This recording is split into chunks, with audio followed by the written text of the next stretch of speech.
What's up, everybody? I'm Caleb Can Talk, and this is Proof, episode 2. So to continue on our series about men's mental health, in our last video we talked on how black men have gotten so comfortable with trauma being our story and being our identity. So in this video we're going to touch on how we can shed that limiting belief and that damaging mindset and evolve into men who accept peace and understand that what peace looks like and what it means to be comfortable and to be stable. Because for so long in our community, men have had to grow up in survival mode. Women too. And what that looks like is growing up in a single parent household, or growing up in a household with parents who argued or were fighting, or growing up with abusive parents or being in an abusive situation. That could be even knowing that you were quote unquote bad in school and now you're expecting to get your ass whooped when you came home. That's trauma. That's being in a survival state. You're expecting pain. You're expecting the worst. And you've been trained that for so long that now as an adult, it shows up in your relationships. It shows up in your friendships. It shows up in your business partnerships. You can't escape it. And the reason you can't escape it is because you haven't done the work to really break it down and to analyze it, analyze yourself, analyze your past, your childhood. But that's a whole different video, and just get into why you are who you are. Because once you can understand what made you who you are, then you can understand what's going to make you who you're becoming. So the vision you have for yourself doesn't matter until you understand where you came from. A lot of us have come from danger, whether that's being in the hood, bad neighborhoods, or that could be being in bad neighborhoods or being around people that you probably shouldn't be around, growing up doing things that you had to do for money just to scrape by, or seeing your parents struggle. It becomes calming to you because it becomes natural to you.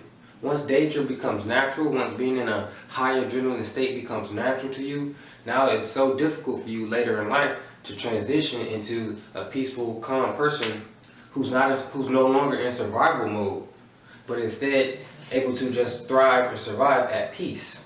Because we've already talked about how God works and talks to us when we're at peace. So in order to find a peaceful life, we have to first cultivate a peaceful mind, peaceful body, and a peaceful spirit. Think about all the times you've been with someone and it's been the best relationship you've ever been in. And then next thing you know, you guys find yourself arguing about little things, nitpicking, stuff that you normally wouldn't care about. Just finding ways to argue, finding ways to butt heads, because that's become natural to you. Because a lot of us push away peace and call comfort home. So when something's going too well for us, when it looks like we're getting every lucky break in life, we find a way to doubt ourselves. We find a way to say limiting things about ourselves, or to put limits between us and God, and find ways to self-destruct or self-sabotage. We've gotten so used to self-sabotaging that now we can't even recognize it. And the only way to stop the pattern of self-sabotage is to love yourself and understand how to find self-peace. Because once you can cultivate a feeling of peace through any situation or any hardship or anything that the 3D world, the illusionary realm could throw at you, then you find that everything kind of works in your favor. Everything goes your way. The Bible tells us that in Romans, of course, that everything works in your favor if you believe it does. But that doesn't happen overnight. And a lot of us try to jump to that feeling without doing the work. For example, a lot of us, let's say we want to lose weight. And you say, the first thing I'm going to do to lose this weight is I'm going to go to the gym. I'm going to get a gym membership. I'm going to be in the gym every day. And that sounds good. That sounds like how you lose weight.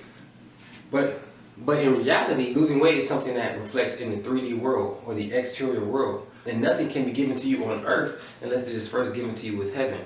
Meaning nothing can happen on the 3D world until it first happens within. So what does that mean? That's why a lot of times you have that resolution of losing weight, going to the gym. But after 3 or 4 days of being consistent, maybe even a week, something comes up that's going to be just enough reason for you not to go. And maybe it's raining. Maybe you had a long day at work. Maybe you didn't make dinner. Maybe you didn't meal prep. But something's going to happen and you're like, okay, I could not go today. Because you haven't given it to yourself within that you're a person who goes to the gym. Or you're a person who loses this weight even. Because how do you do that? You pray, you talk to God, but not for strength going to the gym every day. Just find time to meditate and ask God to show you how to lose the weight. Show you how to accomplish the goal, rather than telling God, this is what I'm going to do to get here. Let God tell you Let God guide the way. Take all thoughts captive to Him. That's what peace looks like. That's what being a purpose-driven and faith-driven person looks like. You have to give it to yourself first. So you have to go within to find it. So go within, talk to God and ask Him, God, how can I make this many sales? How can I get this business off the ground? How can I achieve whatever it is? Don't tell Him what you're going to do. Just ask Him how to do it. And He'll show you. God, the Spirit, the Source, Creator, whatever you want to call Him, it will show you. That's what it looks like to have peace. And when doing that, it will give you a sense of peace that allows you to rest. Because you know that it will happen. I don't know how, but I know it will. And you allow God to move pieces around in your life. And things just pop up. And now you're suddenly a lucky person. You were never lucky before, but once you started asking God to show you the way, now you're a lucky person. Now things are just happening to you and blessing you. Because you've allowed yourself to live at peace. Instead of letting the world control your mind, you let your mind control the world. Ooh. Okay, I'm cooking today. I'm cooking today. I know y'all see that, by the way. I ain't got to say too much. I know y'all see that. But in order to cultivate that feeling, you have to rewire your brain. A lot of us, black people, think of all the times where you were sleeping in on the weekend. Maybe it's your mom's house. Maybe you're at grandma's house or whatever. And they waking you up at the crack of dawn on the weekend. Or even on a summer break. Because they're telling you that you can't sit in the house and rest. You can't get a little extra sleep. We've been programmed since kids to think that rest means laziness. No, rest means you have faith. I got faith that God's gonna work it out. Of course, don't take it too far and be a bum with no job and no purpose, no vision, anything. You have to have some type of vision, but then you give the vision to God and let Him work out how. So what I want to leave you with today is a step from my book. It is out now. I know my YouTube family will be my biggest supporters. The Iron Mind, Iron Will Tactical Journal. It's a 90-day tactical journal to align your mind, body, and spirit so you can cultivate that peace and cultivate that sense of rest and let God guide your steps. So from day 77 of the 90-day journal is a mission for you. Simple mission. Anybody can accomplish this, man, woman, or child. I challenge you to leave your phone in the house and go on a 30-minute walk. Well, you might not know if it's 30 minutes, it might be 20, it might be an hour, but you can, maybe if you have an Apple Watch, put a timer, go on a 30-minute walk and just be at peace. No notifications, nobody calling you, nobody telling you do this, come here, sway this way. Just let God guide you. Just be in tap with nature. When's the last time you just tapped in with nature? Go on a 30-minute walk and I promise you, God will give you revelations about whatever you're going through, whatever you're asking for, whatever you need vision for. Talk to God for 30 minutes on the walk. Maybe if it's 20 minutes. Walk down the block and back. It doesn't matter. Spend time alone with you and God, like we talked about in our last video, and I promise it will help you in any way. And if you made it this far into the video, I really appreciate you. I really thank you.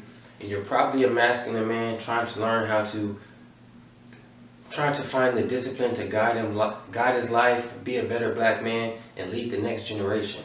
And in these two videos right here, I've laid it out perfectly for you, how to build your aura, how to build your confidence, and what that really looks like when you choose to be a leader in a society full of sheep. This has been episode 2 of Proof, featuring Caleb Can Talk, where knowledge doesn't become wisdom until it makes practical application. See you.